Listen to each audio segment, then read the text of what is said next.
The sea was black, the kingdom was breaking, and somewhere beyond the southern coast, an invasion fleet was already moving through the dark, like a blade being drawn from its sheath. Korea had been burned before, cities had fallen before, but now the water itself was about to decide whether the country lived or died. In the autumn of 1597, the war returned like a wound reopening. Toyotomi Hideyoshi's Japan had already smashed into Joseon, Korea once, pouring men across the peninsula in a storm of steel, fire, and speed. The first invasion had shocked East Asia. Fortresses collapsed, roads filled with refugees, temples burned. The dead lay where they fell, in fields, in courtyards, in river mud. And though the Japanese advance had been checked, the peace that followed was rotten, temporary, and deceptive. Negotiations failed, pride hardened, armies moved again.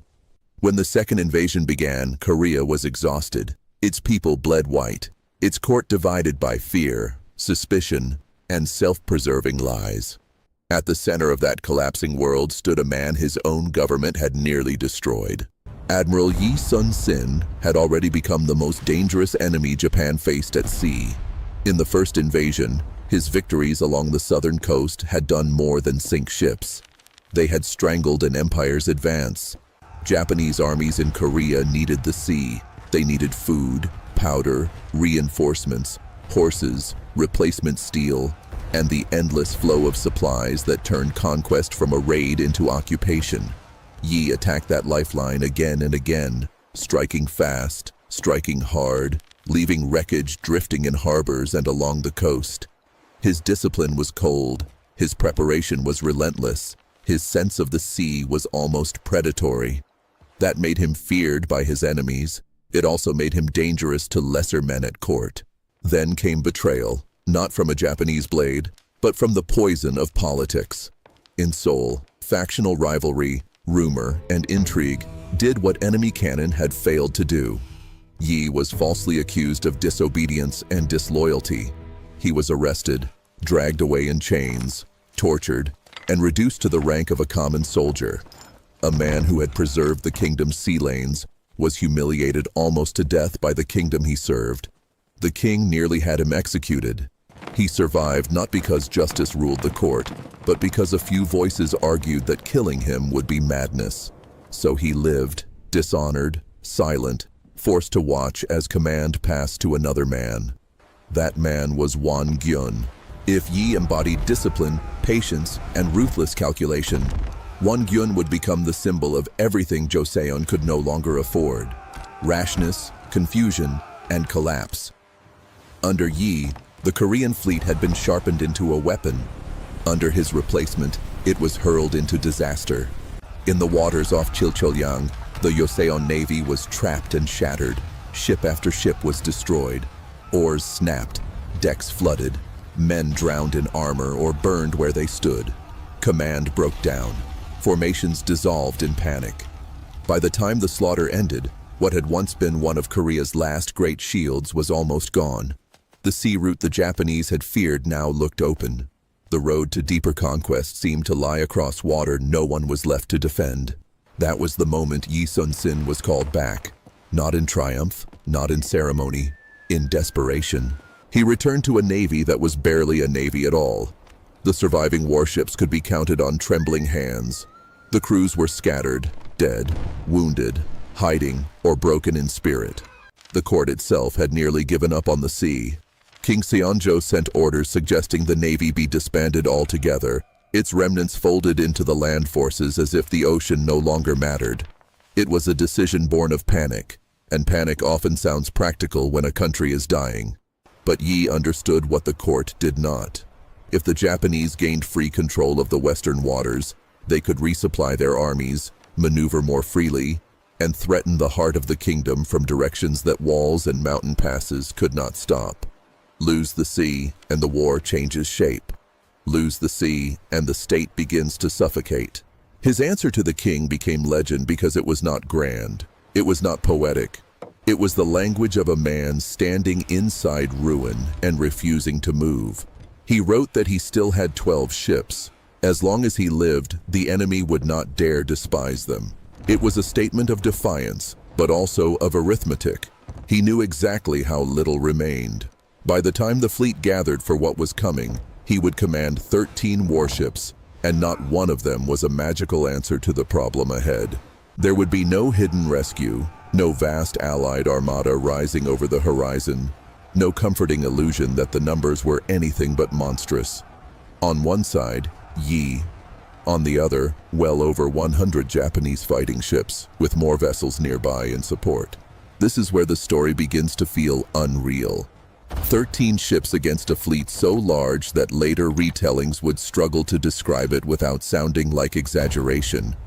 Yet the true impossibility was not only the number, it was the condition of the men. These were survivors of catastrophe, sailors who had seen their fleet annihilated, officers who knew the court had nearly abandoned them, oarsmen who understood that retreat could mean the enemy flooding north and the nation unraveling behind them.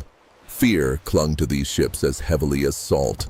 Some captains hesitated, some crews were close to breaking before the first shot was fired. Yi did not command a band of eager immortals. He commanded wounded men at the edge of national collapse, so he searched for a place where numbers would matter less. He found it in the Myeongnyang Strait, near Jindo Island, a violent throat of water where the sea narrows to less than 1,000 feet, and the current can run like a living force, reversing direction roughly every few hours. The place was feared for its turbulence even in peace. Water rushed, twisted, and boiled there with a speed that could seize a vessel and drag it out of formation before a captain had time to curse. It was not a place for elegant maneuvers. It was a place where a fleet could choke on its own size. Yi did not need open water. Open water would kill him. He needed compression. He needed confusion. He needed the enemy's strength to crowd in upon itself until it became weakness. The Japanese, for their part, had reason to feel confident sliding toward contempt. Their commanders had seen the Korean fleet broken at Chilcholyang. They knew the navy opposing them was reduced to a handful of ships. They expected resistance, perhaps even fierce resistance, but not a serious barrier. To men riding the momentum of invasion, 13 ships looked less like an army than an insult. And overconfidence has destroyed empires as surely as famine and plague. A commander who believes the enemy is already dead begins to make brutal mistakes. He pushes too fast. He narrows his thinking. He mistakes terror for victory before the killing is done. Yi prepared differently.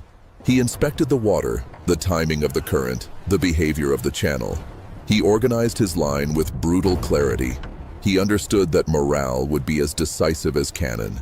If one Korean ship fled, others might follow. If the line broke, the battle would turn from resistance into slaughter within minutes. So he did what great commanders do when institutions fail them. He replaced the missing weight of the state with the force of his own presence. He would lead from the front. He would make his flagship the nail on which the rest of the fleet was hammered into place. He would stand where every frightened sailor could see him still standing. Behind him lay a kingdom of court intrigue, refugee roads, blackened villages, and mothers waiting for men who would never return. Before him came the masts of an empire that believed the sea had finally opened. The air tasted of salt and cold iron. Wood creaked. Ropes tightened.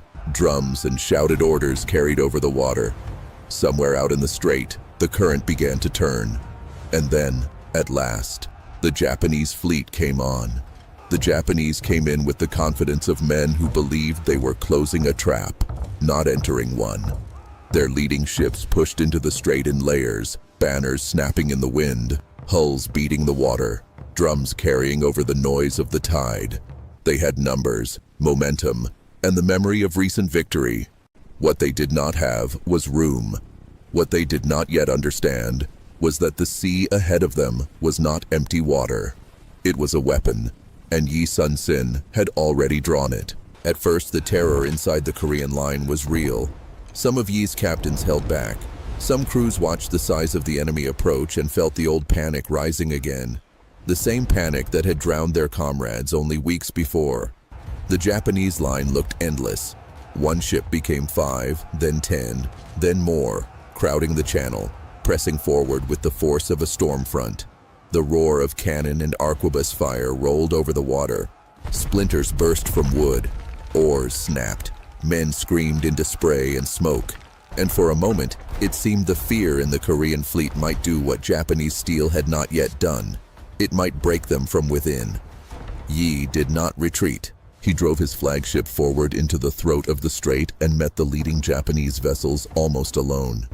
It was an act of command so dangerous that it bordered on the suicidal, but it was also the only way to stop collapse. If his men would not yet move for orders, they might move for shame.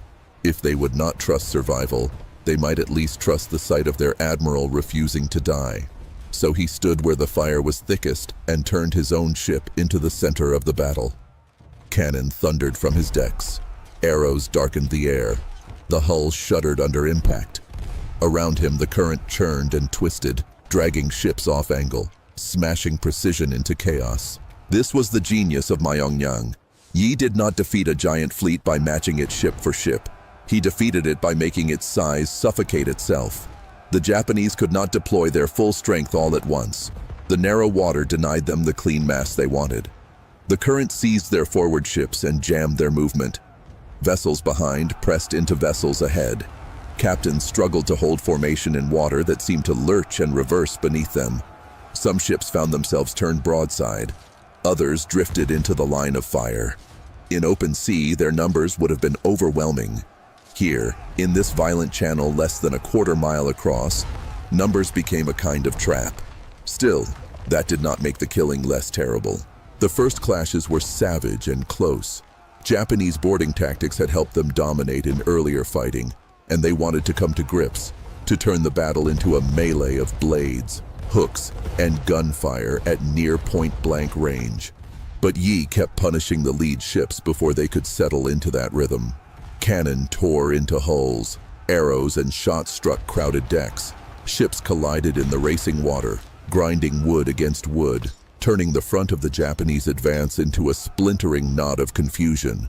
Every vessel damaged in the channel became an obstacle for the ships behind it. Every moment of hesitation became deadly. Then morale began to shift. What terror had done to the Koreans, shock now began to do to the Japanese. The tiny fleet that was supposed to be swept aside was still there. Worse than that, it was holding. Worse still, it was fighting with a precision that made the current itself feel hostile. A Japanese commander, Kuroshima Michifusa, one of the leading figures in the assault, was killed in the struggle. His death was more than a casualty. It was a wound to momentum, a visible sign that this was no easy finish to a broken enemy. As his fall spread through the attacking force, the atmosphere changed. Confidence soured into confusion. Confusion thickened into fear. And then the rest of Yi's line came in. The captains who had hesitated saw that their admiral had not only survived the first impact, but had turned it. One by one, the Korean ships moved up and joined the fight with renewed purpose. Now the Japanese were not pressing into a single stubborn flagship. They were entering a killing zone held together by a commander whose men had begun to believe again. The thunder of Korean cannon echoed down the strait. Damaged Japanese ships drifted out of control. Others tried to advance and found the water hurling them sideways. Some burned, some sank, some retreated in disorder, colliding with ships still trying to push forward. The narrow channel became a graveyard of broken rhythm, broken formation, broken certainty. The current turned again, and with it the battle tilted further toward Yi. This was the moment the sea itself seemed to revolt against the invasion. Water that had carried the Japanese inward now helped disorder their withdrawal. Ships that had come on in confidence struggled to escape wreckage, fire, and the tide's brutal pull. Korean gunners kept firing into the confusion. The Japanese had entered Myeongnyang as the larger force, but size was no longer an advantage. It was weight in a place where weight could not move freely. It was momentum turned against itself. It was a blade too large to swing in a narrow corridor. By the time the fighting ended, the Japanese had failed. They had not annihilated the last Korean fleet. They had not broken the strait. They had not gained free command of those waters. Instead, they had been stopped by 13 ships, and a commander their enemies respected more than his own court had. The numbers remain debated in the records. as numbers often do after shock and smoke and national memory have had time to work on them. But the truth does not depend on myth. The truth is powerful enough on its own. A shattered navy had stood in the path of a far greater force and refused to die. A kingdom that looked one step from maritime collapse found, in a single battle, the return of its last shield.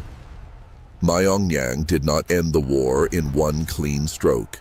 History is rarely kind enough for that, but it changed the shape of the conflict. It denied Japan easy control of the sea. It disrupted supply and movement. It restored Korean morale at the exact moment despair could have become permanent. It proved that Joseon still had a blade in its hand, and that blade had a name. Yi rebuilt his naval strength after the battle, continued to threaten Japanese communications, and remained a nightmare at sea until the very end of the invasion. And still, peace did not come to him. Because the dark truth of great commanders is that victory does not protect them from the world behind the lines. Court politics did not become noble because Yi had saved the kingdom. Jealousy did not vanish. Suspicion did not melt. He returned to service, returned to battle, returned to the work of keeping his country alive, while others argued, maneuvered, and measured their own importance beside his. In the final great clash of the war, at Myeongnyang, as the Japanese withdrawal turned into one last violent struggle on the sea, Yi won again. And there, at the very edge of triumph, a bullet struck him. Dying, he ordered that his death be concealed until the battle was finished. "Do not announce my death," he said in essence. The fighting is at its fiercest. Even in his last breath, he chose victory over recognition. That is why his story endures with such force. Not because 13 ships sound like a miracle, not because impossible odds make for easy legend, but because this was not fantasy. It was discipline against panic, clarity against collapse, a man brutalized by his own government standing back up because the nation could not survive without him. Myeongnyang was not merely a naval victory. It was a moment when one commander understood something empires and courts so often forget. Power is not only numbers or titles or loud confidence. Sometimes power is the refusal to yield when every rational voice says the line is already broken. War does this again and again across history. It strips away ceremony. It tears lies from institutions. It reveals who can endure fear without surrendering to it. It reveals how thin the wall is between civilization and ruin, and how often that wall is held not by the many, but by the few who stand when standing has become almost unbearable. At Myeongnyang, the sea became that wall, and on it stood 13 ships. If this story stayed with you, thank you for watching. Leave a like if you want more histories of impossible battles and forgotten turning points, and tell us in the comments which last stand we should journey into next. Stay curious, stay with us, and until the next journey,